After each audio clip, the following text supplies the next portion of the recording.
നല്ല തിക്ക് ഗ്രേവിയോട് കൂടിയിട്ടുള്ള ഒരു അടിപൊളി ചിക്കൻ കറിയുടെ റെസിപ്പിയാണ് കേട്ടോ ഇന്ന് ഷെയർ ചെയ്യുന്നത്. അപ്പോൾ ഇത് നിങ്ങൾക്ക് എന്തിൻ്റെ കൂടെ വേണമെന്നുണ്ടെങ്കിലും സെർവ് ചെയ്യാം. ചപ്പാത്തി ആയിക്കോട്ടെ, പത്തിരി, പുട്ട്, പൊറോട്ട, നെയ്ച്ചോറ്, സാധാരണ ചോറ്, അങ്ങനെ എന്തിൻ്റെ കൂടെയാണെന്നുണ്ടെങ്കിലും ഇതൊരു പെർഫെക്റ്റ് മാച്ചാണ് കേട്ടോ ഈ ഒരു ചിക്കൻ കറി. അപ്പോൾ നമുക്ക് ഇത് എങ്ങനെയാണ് റെഡിയാക്കി എടുക്കുക എന്നുള്ളതൊന്ന് നോക്കാം. അപ്പോൾ ആദ്യം തന്നെ മിക്സിയുടെ ജാറിലേക്ക് ഒരു 10-12 അല്ലി വെളുത്തുള്ളിയും ഒരു 2 ചെറിയ കഷ്ണം ഇഞ്ചിയും പിന്നെ ഒരു പച്ചമുളകും ചേർത്ത് കൊടുക്കുന്നുണ്ട്. പച്ചമുളകൊക്കെ ഓരോ എരിവിനനുസരിച്ചിട്ട് ചേർത്ത് കൊടുക്കുക കേട്ടോ. ഇതിപ്പോൾ നല്ല എരിവുള്ള പച്ചമുളക് ആയതുകൊണ്ട് ഞാൻ ഒരെണ്ണം എടുത്തിട്ടുള്ളൂ. എരിവ് കുറവുള്ള മുളകാണെന്നുണ്ടെങ്കിൽ 2-3 ചേർത്ത് കൊടുക്കാം. പിന്നെ ഈ ഉള്ളിയുടെ അളവൊക്കെ നമ്മൾ എത്രയാണോ ചിക്കൻ എടുക്കുന്നത് അതിൻ്റെ ഒരു അളവിനനുസരിച്ചിട്ട് എടുക്കാം കേട്ടോ. ഞാനിപ്പോൾ ഒരു 600 ഗ്രാം ചിക്കൻ വെച്ചിട്ടാണ് ഈ ഒരു കറി റെഡിയാക്കി എടുക്കുന്നത്. ഇനി ഇതിലേക്കൊരു 1/2 ടീസ്പൂൺ മഞ്ഞൾപ്പൊടിയും പിന്നെ ഒരു 2 ടേബിൾ സ്പൂണോളം കാശ്മീരി മുളക് പൊടിയും, ഇനി ഇതിലേക്ക് ചിക്കൻ മസാലയാണ് ചേർത്ത് കൊടുക്കുന്നത്. അതൊരു 2 ടേബിൾ സ്പൂണ് ചിക്കൻ മസാലയും കൂടി ചേർത്ത് കൊടുക്കുന്നുണ്ട്. ഇനി ഇതൊന്നങ്ങ് അരച്ചെടുക്കാം. ഒരുപാട് ഫൈൻ പേസ്റ്റ് പോലെ ആവരുത്, ഒട്ടും വെള്ളം ചേർക്കാതെയാണ് കേട്ടോ അരച്ചെടുത്തിട്ടുള്ളത്. അപ്പോൾ അത് ഈ ഒരു രീതിക്ക് ഒന്നങ്ങ് അരച്ചെടുത്താൽ മതി. ആ ഒരു പച്ചമുളകിൻ്റെ കുരുവൊക്കെ അങ്ങനെ ചതയാതെ അരയാതെ അങ്ങനെ കാണുന്നുണ്ടല്ലോ, ആ ഒരു രീതിക്ക് ഒന്നങ്ങ് അരച്ചെടുത്താൽ മതി. ഇനി ഇതവിടെ മാറ്റി വെക്കാം. എന്നിട്ട് ഇതാ കഴുകി വൃത്തിയാക്കി എടുത്തിട്ടുള്ള ചിക്കനിലേക്ക് പാകത്തിനുള്ള ഉപ്പ് ചേർത്ത് കൊടുക്കാം. ഇനി ഒരല്പം മല്ലിയില അരിഞ്ഞതും ഒരു 2 ടേബിൾ സ്പൂൺ തൈരും ചേർത്ത് കൊടുക്കാം. പിന്നെ നമ്മൾ അരച്ചെടുത്തിട്ടുള്ള ഒരു മസാല ഉണ്ടല്ലോ അത് മുഴുവനായിട്ട് ഇതിലേക്ക് ചേർത്ത് കൊടുത്തിട്ട് നന്നായിട്ടൊന്ന് കുഴച്ചെടുക്കാം. ഒരു ചിക്കൻ്റെ എല്ലാ ഭാഗത്തും മസാലയ്ക്ക് നന്നായിട്ട് എത്തുന്ന വിധത്തിൽ തന്നെ കൈകൊണ്ട് തന്നെ ഇതുപോലെ അങ്ങ് കുഴച്ചെടുത്തിട്ട് മാറ്റി വെക്കാം. ഒരു അരമണിക്കൂർ ഇതൊന്ന് റെസ്റ്റ് ചെയ്യാൻ വേണ്ടിയിട്ട് മാറ്റി വെക്കാം.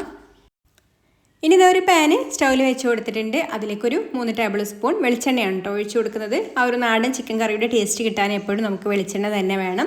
ഇനി ഇതിലേക്ക് ഒരു ഏലക്കായും 2 ചെറിയ കഷ്ണം പട്ടയും 2 ഗ്രാമ്പും കൂടി ഇട്ട് കൊടുക്കുന്നുണ്ട്. അതൊന്നങ്ങ് മൂപ്പിച്ചെടുക്കാം.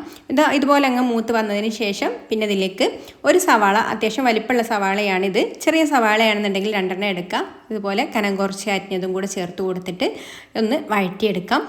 ഇതൊന്നിലേക്ക് ഈ ഒരു സമയത്ത് ഉപ്പൊന്നും ചേർത്ത് കൊടുക്കണ്ട കേട്ടോ. ഇതൊന്ന് വഴറ്റിയിട്ട് ഒരു വന്ന് ഒരു ഗോൾഡൻ കളറായിട്ട് വരണം. ഇതുപോലൊരു കളറായിട്ട് വരുന്ന സമയത്ത് പിന്നെ ഒരു തക്കാളി ചെറുതായിട്ട് അരിഞ്ഞതും കൂടി ചേർത്ത് കൊടുത്തിട്ട് വഴറ്റിയെടുക്കാം. തക്കാളിയും വാടി ഉടഞ്ഞ് വരണം. ഇതുപോലെ അങ്ങ് ഉടഞ്ഞ് വരുന്നത് വരെ വഴറ്റിയെടുത്തതിന് ശേഷം പിന്നെ നമുക്കൊരു 2 തണ്ട് കറിവേപ്പില ഇട്ട് കൊടുക്കാം. അതുപോലെ നമ്മൾ മാരിനേറ്റ് ചെയ്ത് വെച്ചിട്ടുള്ള ഒരു ചിക്കനും കൂടി ചേർത്ത് കൊടുത്തിട്ട് നന്നായിട്ട് വഴറ്റിയെടുക്കാം. ഒരു 5 മിനിറ്റ് നന്നായിട്ട് വഴറ്റി കൊടുക്കാം കേട്ടോ. ഈ ഒരു ചിക്കനിലുള്ള മസാലയൊക്കെ അതിൽ നന്നായിട്ട് പിടിച്ചിട്ട് നല്ല മൂത്ത് വരണം. ആ ഒരു മസാലയുടെ പച്ച ടേസ്റ്റൊക്കെ ഒന്ന് പോയി വരണം. ആ മസാലയൊക്കെ ഒന്ന് അങ്ങ് മൂത്ത് വരുന്ന സമയത്ത് ഇതുപോലെ അങ്ങ് എണ്ണ തെളിഞ്ഞ് വരും കേട്ടോ. ഈ ഒരു സമയത്ത് നമുക്കിതിലേക്ക് അല്പം വെള്ളം കൂടെ ഒഴിച്ചു കൊടുക്കാം. സാധാരണ പച്ചവെള്ളമാണ് കേട്ടോ. ചിക്കനിൽ നിന്ന് വെള്ളം ഇറങ്ങി വരും. അപ്പോൾ നമുക്ക് എത്രത്തോളമാണ് ഗ്രേവി വേണ്ടത് അതിനനുസരിച്ചിട്ടുള്ള വെള്ളം ചേർത്ത് കൊടുത്താൽ മതി. കുറച്ച് വെള്ളം ചേർത്ത് കൊടുത്തിട്ട് നന്നായിട്ടൊന്ന് മിക്സ് ചെയ്ത് കൊടുത്തിട്ട് അടച്ച് വെച്ചിട്ടൊന്ന് കുക്ക് ചെയ്തെടുക്കാം. ഈ ഒരു സമയത്ത് തീ കുറച്ച് വെക്കുക കേട്ടോ. വലിയ കഷ്ണങ്ങളല്ല, അപ്പോൾ സാവധാനം ചെറിയ തീയിലിട്ടിട്ട് അടച്ച് വെച്ചിട്ട് അങ്ങനെ കുക്ക് ചെയ്തെടുക്കാം. ഇടയ്ക്ക് തുറന്നിട്ടൊന്ന് ഇളക്കി കൊടുക്കണം കേട്ടോ. ഇപ്പോൾ ഇതാ ചിക്കന് ഒക്കെ വെന്ത് അതിൻ്റെ ആ ഒരു ഗ്രേവിയൊക്കെ നല്ല തിക്കായിട്ട് ഇതുപോലെ എണ്ണയൊക്കെ തെളിഞ്ഞ് വന്നിട്ടുണ്ട്. അപ്പോൾ ഇത്രയേ ഉള്ളൂ കേട്ടോ. ചിക്കൻ കറി ഇവിടെ റെഡി ആയിട്ടുണ്ട്. ഇനി നമുക്ക് ഫ്ലെയിം ഓഫ് ആക്കാം. എന്നിട്ട് ഇതിലേക്ക് അല്പം മല്ലിയില അരിഞ്ഞതും കൂടെ ഇട്ട് കൊടുത്തിട്ട് സെർവ് ചെയ്യാം. അപ്പോൾ അടിപൊളി ടേസ്റ്റുള്ള ഒരു ചിക്കൻ കറിയാണ്. അപ്പോൾ ഒന്ന് ട്രൈ ചെയ്ത് നോക്കിക്കോളൂ. ഇഷ്ടമായിട്ടുണ്ടെങ്കിൽ ലൈക്ക് ചെയ്യാനും ഷെയർ ചെയ്യാനും ചാനലൊന്ന് സബ്സ്ക്രൈബ് ചെയ്യാനും, ഫേസ്ബുക്കിലാണ് കാണുന്നതെന്നുണ്ടെങ്കിൽ പേജ് ഒന്ന് ഫോളോ ചെയ്യാനും കൂടി മറക്കല്ലേ. അപ്പം ഇനി മറ്റൊരു നല്ല റെസിപ്പിയുമായിട്ട് അടുത്ത വീഡിയോയിൽ കാണാം. Thanks for watching.